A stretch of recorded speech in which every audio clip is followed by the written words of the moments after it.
وماتريدية وي يعني أشعرية ولا شد الماتريدية تبليغ هداد مقشو odayaashooda aasaaska jamaacada leh ee shibhu lqaara alhindiya ku nool waa maaturidiya fi lcaqiida waana suufiya fi ariiqa dad baa marka intaa tirada iska xanaaqi o culima wax laga sheegay maana ka sheegaanu kutubtooda ku taala iyaga waan qarsanaynba masaakiin baad moosa ictiqaadkooda qarsanaya raggaay toos ba u sheeganaya inay maaturidiya yihiin ariiqa طرق صوفية وقادرية نقشبندية سهروردية چشتية وقل رب زدني علما. سؤاشا وحول التبليغ وما أشعرية أسأل كودة إيو علي كسو تشيدان ماركا لايقو إيو علمدو دا ووين إيقواب ترصدان وما تريدية وي يعني أشعرية دا ولا شد الماتريدية oo dee baabl asmaas fa markan marayna aanu sheegnay inay isku ictiqaad yihiin waxay u kala duwan yihiin ay tahay dhowr arrimood arrintaa in ay sifatu takwiin ay sugayaan oo ay ku sideedeynayaan toddobadii ashcariyadu ay sugayeen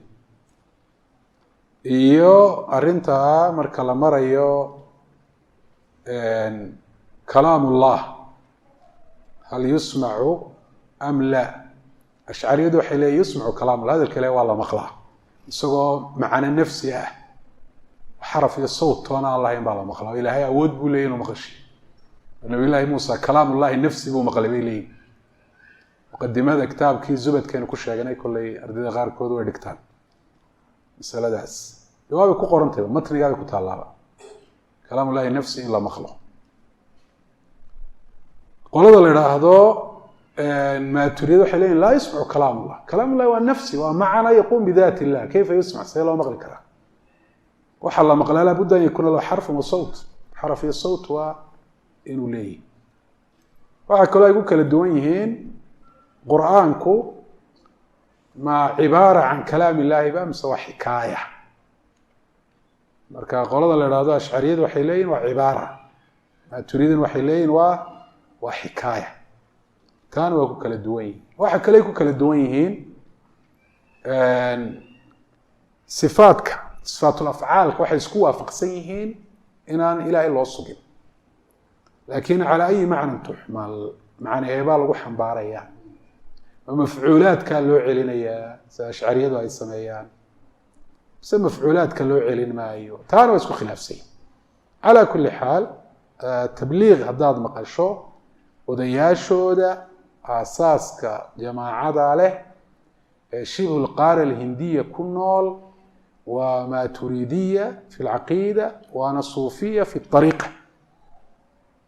dad baa marka intaa tirada iska xanaaqi o culima wax laga sheegay maana ka sheegaanu kutubtooda ku taala iyaga waan qarsanaynba masaakiin baad moosa ictiqaadkooda qarsanaya raggaay toos ba u sheeganaya inay maaturidiya yihiin ariiqa طرق صوفية وقادرية نقشبندية سهروردية چشتية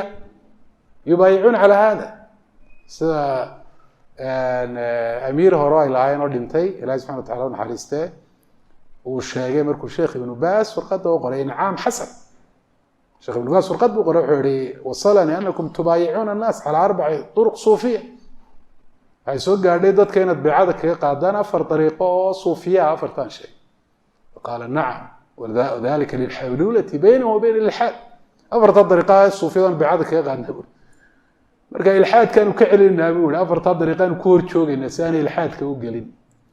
لأن الإلحاد منتشر في شبه القارة الهندية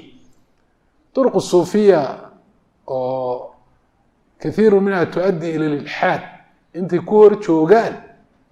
لماذا بي كتابك يصنع هي عقيدتي سلف كاي وبروايين waxaad akhridaa tarjamada sheekh maxamed ilyaas oo mu'asis koodii koobaada markay ka warramayaan dariiqadiisa kaana qaadiriyan bay leeyihin anuuse markaan idhaahdo waxay noqonaysaa macno kale yeelanaysa haddaan idhaha qaadiri buu ah hadda tarjamadiisa ku taalla kutubtooda ku taalla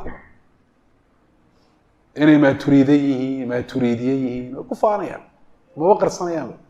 laakiin kuwa soomaalida meelahan jooga oo laga yaaba qaarkood inaanay fahamsanaynba maaturiidiye iyo qaadiriye waxaan maxay yihiin ayaa laga yaabaa inay iska dafiraan oo dee war aan haynin laakiin nimankaasi ictiqaadkooda ma qarsadaan inay maaturiidiya suufiya xanafiya inay yihiin waxay qarsadaan maha